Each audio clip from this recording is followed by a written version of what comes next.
So it was almost 1 year ago, I posted a video on how to take 3D photos using the dual cameras on the iPhone 7 Plus.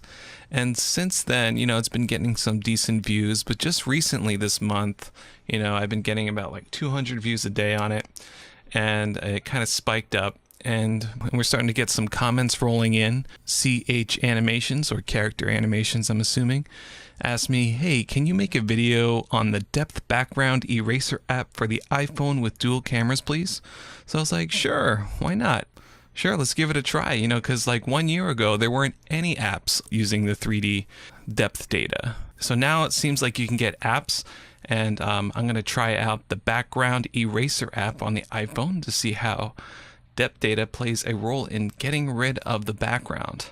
You can download it in the App Store.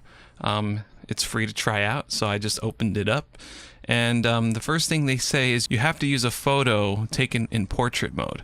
So no problem. I took some photos and right out of the box gave it a try. And I was amazed at how fluid this thing is. Like it's such a pain as a graphic artist to have to cut out backgrounds and change out backgrounds. So I just tried it with one of my pictures, and look at this. Pretty quick. Pretty cool. That's so awesome. So I started to think about, okay, what are the applications I can use this for? I'm an Amazon seller, and one of the things I have to do is take product photos along a white background. And a lot of times it's really hard to get a pure white image background. You'll have light stands in the back or whatever. So I just tried one of my products, put it in there, and bam, wow, that was so easy.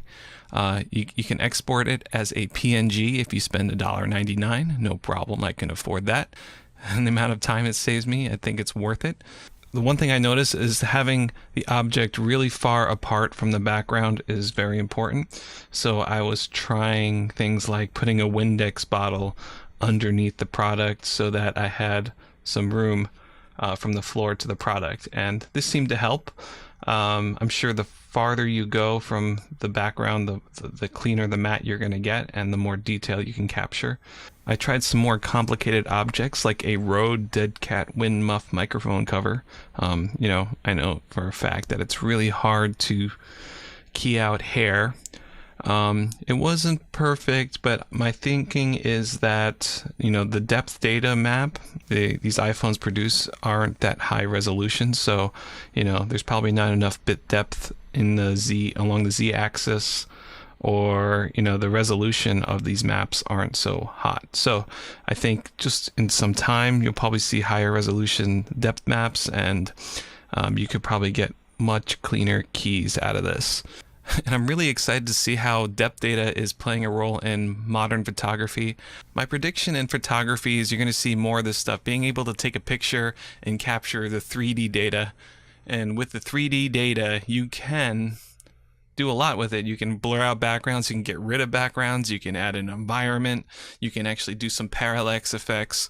I'm really excited to see the development, and leave a comment below if you'd like me to try an app using some depth data and talk about it. I love to tinker and experiment with photography and try out new methods. So leave a comment below if you want me to try out some cool effects, especially with depth data, or if there's something you can do with the iPhone, leave a comment with an app. I'm seeing really cool visual effects type things you can do with the iPhone that would have taken like a full day to do. You can just do it in like, 30 seconds. And that's amazing. That's exciting.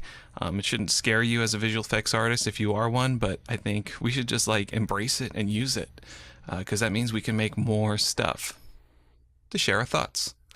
Looking forward to making more videos with you. Thanks for watching the Dusty Game Box.